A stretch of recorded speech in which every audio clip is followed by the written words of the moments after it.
17억짜리 상가가 지금 2억이 됐습니다. 거저 준다는 얘긴데 사는 사람? 없습니다. 여긴 평택 고덕입니다. 한때 삼성전자가 먹여 살리던 동네입니다. 지금은 건물마다 임대 스티커만 덕지덕지. 대로변 스타벅스조차 썰렁합니다. 로데오 거리 상권은 처참합니다. 노출도 높은 1층도 공실투성이죠. 상가 임대료도 30% 넘게 빠져 현재 140에서 150만 원. 완전 바닥인데 안 나갑니다. 고덕 상권의 침체 이유 삼성전자의 부진입니다. 2023년 반도체 불황에 삼성이 투자 줄이자 평택 캠퍼스 인력들이 썰물처럼 빠져나갔습니다. 월세 장사도 반토막. 150만 원 받던 방이 지금은 70만 원. 근데도 임차인 구하기가 하늘의 별 따기입니다. 주춤한 삼성전자, 흔들리는 평택 고덕. 하지만 끝난 건 아닙니다. 삼성이 설비 투자 확대해 HBM 반도체와 평택 사공장 살릴 계획입니다. 삼성이 다시 움직이면 고덕도 살아날 수 있을까요? 삼성 믿다가 혼쭐 났지만 평택 고덕의 운명은 결국 삼성에 달려 있습니다. 8억 대출받아 상가 샀는데 1년 반 만에 6억 원을 날렸다고? 2016년 김포 라베니체의 분양 홍보관. 한 60대 여성이 노후를 위해 8억 5천만 원을 대출받아 상가를 분양받았습니다. 당시 한국판 베네치아란 얘기에 그녀는 부자가 될 꿈에 부풀어 있었죠.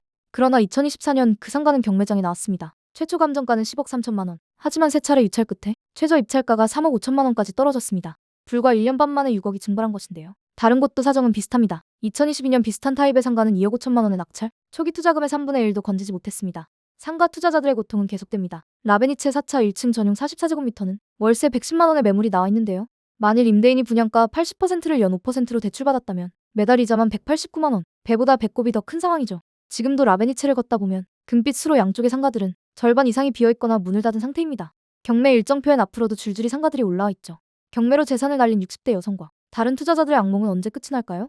국내 최초의 멀티플렉스 있던 랜드마크가 유령상가 됐다고. 1990년대에서 2000년대 초 전자제품의 성지였던 강변과 신도림 테크노마트. 한때 전자제품 쇼핑의 끝판왕이었지만 지금은 정적만 가득한 유령상가로 바뀌고 있습니다. 한때는 최신 PC 부품, 스마트폰, 각종 전자기기로 가득했던 그곳. 지금은 임대 문이 안내문만 줄지어 있습니다. 고객은 거의 안 보이고 남아있는 사업자들조차 장사가 안 된다며 하나 둘 문을 닫고 있다는 현실. 이른바 전자제품의 메카가 점점 유령상가로 변하고 있습니다. 그렇다면 도대체 왜 이렇게 변하게 된 걸까요? 가장 큰 이유는 리테일 시장의 변화입니다. 사람들은 더 이상 직접 매장에 가지 않고 온라인에서 클릭 한 번에 제품을 살 수 있습니다. 변화에 부응하지 못한 테크노마트 같은 대형 쇼핑몰은 도태될 수밖에 없었죠. 또 2014년 단통법 시행으로 스마트폰 유통이 위축되며 매출이 급감했는데요. 테크노마트에서는 최근 공실이 늘면서 관리비조차 내지 못하는 상가들이 경매, 공매로 쏟아지고 있는데요. 3억 원 넘던 상가가 고작 1억 원에 낙찰되기도 합니다. 빠르게 변하는 소비 패턴, 모두가 온라인으로 향하는 이 시대에 오프라인 상가는 다시 흥할 수 있을까요? 8억짜리 상가가 2억으로? 대출 이자는 계속 나가는데 상가는 통 비었습니다. 이게 말이 되는 상황일까요? 5년 전 노량진 수산시장을 뛰어넘는다던 인천국제수산물타운이 지금은 유령상가가 됐습니다. 축구장 4개 크기 총 802개 점포에 1,800억 원이 투입된 초대형 프로젝트였지만 현재 대부분 점포가 비어있는 상황입니다.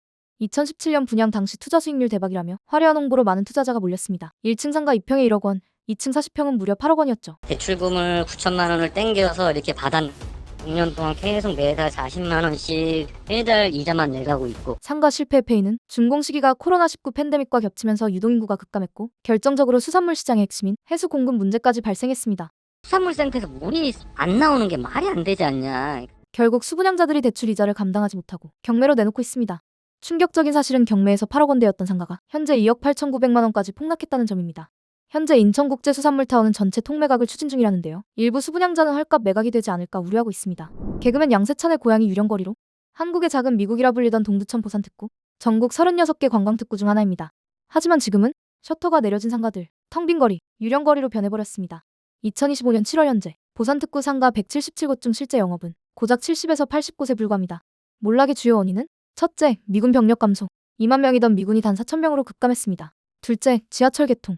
1호선 보산역 개통으로 소비자들이 서울 등 타 지역으로 빠져나갔습니다. 셋째, 심각한 인구 감소. 젊은 층이 일자리를 찾아 떠나면서 상권 악순환이 가속화됐습니다. 임대료는 바닥을 쳤습니다. 1층 보증금 500만 원에 월세 30에서 50만 원. 권리금도 거의 없습니다. 심지어 월세를 내면서 문을 닫아둔 가게도 있습니다. 미군으로 흥하고 미군으로 쇠락한 도시. 과연 보산특구는 다시 살아날 수 있을까요?